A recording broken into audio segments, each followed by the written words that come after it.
Chanchalguda jail నుంచి పంజాగుట్ట పోలీసులు ప్రణీత్ రావును రెండో రోజు విచారణ కోసం అదుపులోకి తీసుకున్నారు. రహస్య ప్రదేశంలో ఆయనను విచారించనున్నారు. అటు వార్ రూమ్ లో ఆయనతో పనిచేసిన కానిస్టేబుళ్లను కూడా విచారణకు పిలిచారు. ఇప్పటికే ప్రణీత్ రావు కేసులో పోలీసులు సీన్ రీక్రియేట్ చేశారు. తొలి రోజు విచారణలో 47 హార్డ్ డిస్క్లను ధ్వంసం చేశారని ఒప్పుకున్నట్లుగా పోలీసులు తెలిపారు. ఇక తాను ఏర్పాటు చేసుకున్న 2 వార్ రూమ్లలో సీన్ రీక్రియేట్ చేసి ఆధారాలు సేకరించామన్నారు. వందలాది మంది గవర్నమెంట్ అఫీషియల్స్, రాజకీయ నేతల ఫోన్లను ట్యాప్ చేసినట్లు గుర్తించారు. స్వాధీనం చేసుకున్న ఫోన్లు, ల్యాప్టాప్ల నుంచి చాలా వరకు డేటా రిట్రీవ్ చేశామన్నారు.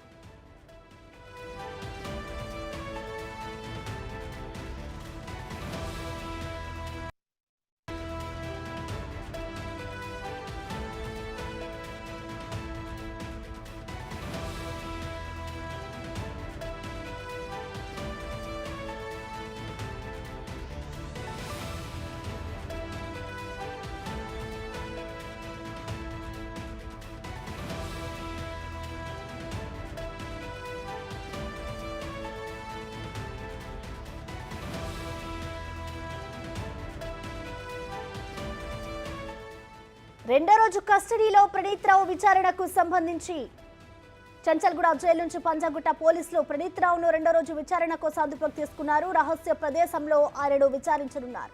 అటు వార్ రూమ్ లో ఆయనతో పనిచేసిన కానిస్టేబుళ్లను కూడా విచారణకు పిలిచారు. ఇప్పటికే ప్రణీత్ రావు కేసులో పోలీసులు సీన్ రీక్రియేట్ చేశారు. తొలి రోజు విచారణలో 47 హార్డ్ డిస్క్లను ధ్వంసం చేస్తారని ఒప్పుకున్నట్లు పోలీసులు తెలిపారు.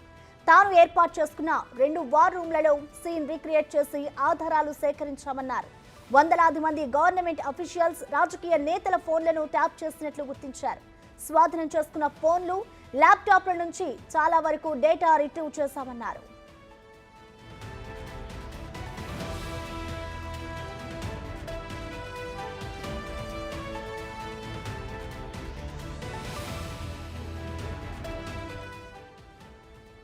ఇక రెండో రోజు కస్టడీలో ప్రణీత్ రావు విచారణకు సంబంధించిన మరిన్ని వివరాలు మా ప్రతినిధి రానా లైవ్ ద్వారా అందిస్తారు. రానా, చెప్పండి, రెండో రోజు ప్రణీత్ రావుని ఏ విధంగా విచారిస్తున్నారు అధికారులు? ఇవాళ ఏం రాబట్టబోతున్నారు రానా?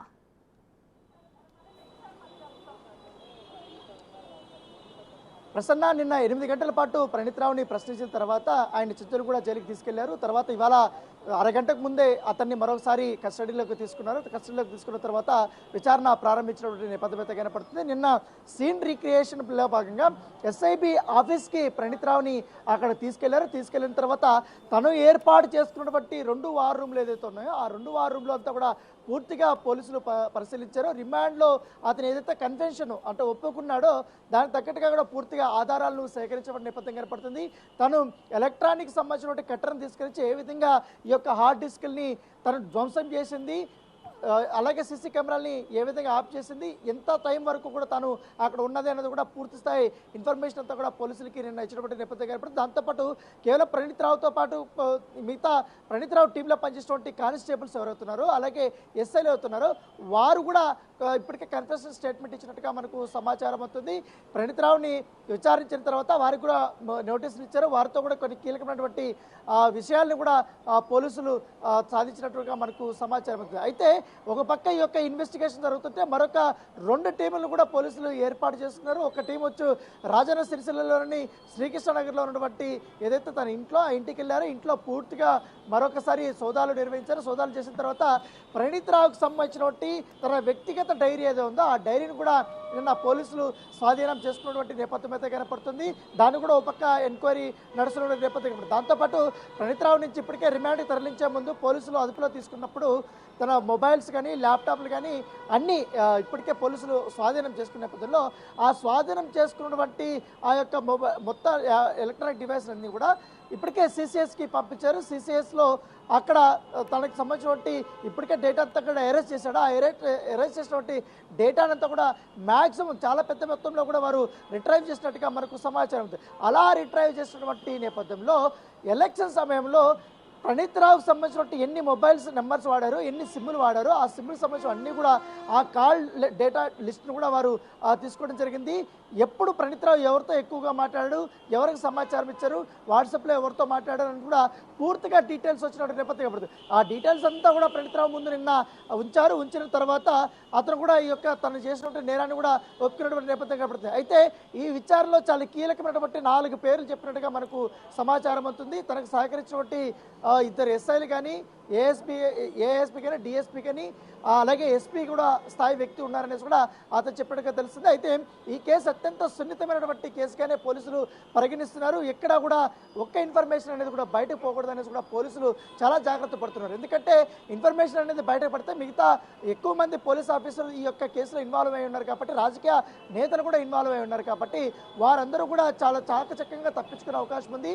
ఎవిడెన్స్ని వాళ్ళు కూడా డిస్ట్రాయ్ చేసే అవకాశం అనే ఉద్దేశంతో కూడా పోలీసులు భావిస్తున్నారు. దాని తక్కడికైనా వారు విచారణ చేస్తున్నారు. కేవలం ఇప్పుడు 6 మంది మాత్రమే ప్రణీత్ రావుని రెగ్యులర్గా తీసుకొని వస్తున్నారు, వారు విచారణ చేస్తున్నారు. మరోపక్క ప్రణీత్ రావు ఇచ్చినటువంటి స్టేట్మెంట్ ఆధారంగానే రిమాండ్ కాపీలో అతను ఏమైతే చెప్పాడో కంటెస్ట్ స్టేట్మెంట్ ఇచ్చాడు.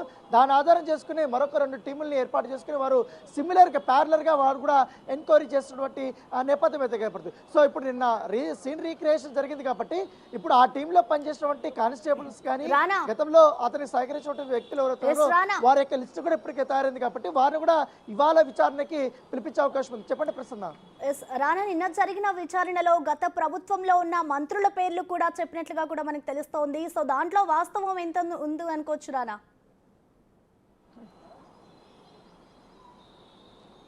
తప్పకుండా ప్రణీత్ రావు ఒకటే చెప్పడం, వరంగల్ సంబంధించిన వార్ రూమ్ విషయంలో వార్ రూమ్ ఏర్పాటు చేయడానికి అక్కడ కాంగ్రెస్ పార్టీకి సంబంధించినటువంటి కీలకమైనటువంటి నేతల యొక్క ఫోన్ ట్యాపింగ్, వారి కుటుంబ సభ్యుల యొక్క ఫోన్ ట్యాపింగ్ చేయడం కానీ, వారు ఎక్కడికి పోతున్నారు, ఎవరితో మాట్లాడుతున్నారు, వారు వాళ్ళ అరిగిజాడు లాంటి వారికి సహకరిస్తున్నటువంటి వారు ఎవరు, వారికి ఆర్థికంగా సహకరిస్తున్న వారంటి వారు, ఆ ఇన్ఫర్మేషన్ అంతా కూడా సేకరించమని చెప్పింది వరంగల్ జిల్లాకు సంబంధించినటువంటి ఒక మాజీ మంత్రి అనేది కూడా చాలా క్లియర్గా పోలీసుల ముందు నిన్న స్టేట్మెంట్ ఇచ్చినట్టుగా తెలుస్తుంది. అయితే పోలీసులు మాత్రం ఆ పేరుని ఇప్పటికే డిస్క్లోజ్ చేయకూడదు అనేసి వారు కూడా అనుకుంటున్నారు. ఎందుకంటే ఇంకా చాలామంది కేవలం మాజీ మంత్రే కాకుండా బీఆర్ఎస్లోనే చాలా కీలకంగా పనిచేసినటువంటి మరొక నేత చాలా చక్రం తిప్పాడు ప్రభుత్వం ఉన్నప్పుడు, ఆ వ్యక్తి కూడా ఉన్నారు కాబట్టి దానితో పాటు మెదక్ జిల్లాకు సంబంధించినటువంటి మరొక వ్యక్తి కూడా ఉన్నాడు నేపథ్యంలో వారి యొక్క పాత్ర ఏ విధంగా ఉంది అనే దానిపై కూడా పూర్తి స్థాయిలో వారు సమాచారం సేకరించిన నేపథ్యం కనబడుతుంది. అయితే ఏదైతే ఎలక్ట్రానిక్ కట్టర్స్తో తన డివైసుల్ని ధ్వంసం చేసినటువంటి నేపథ్యంలో ఆ ఒక్క పీసులుగా ముక్కలుగా చేస్తారు, వాటిని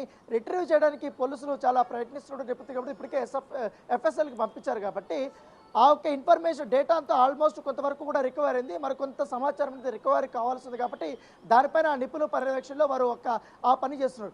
ఆ డేటా కూడా రిట్రీవ్ అయితే మాత్రం కంపల్సరీ కూడా దాన్ని బేస్ చేసుకుని ఇతన్ని పూర్తి స్థాయిలో విచారించే అవకాశం ఉన్నట్టుగా మనకు సమాచారం ఉంది.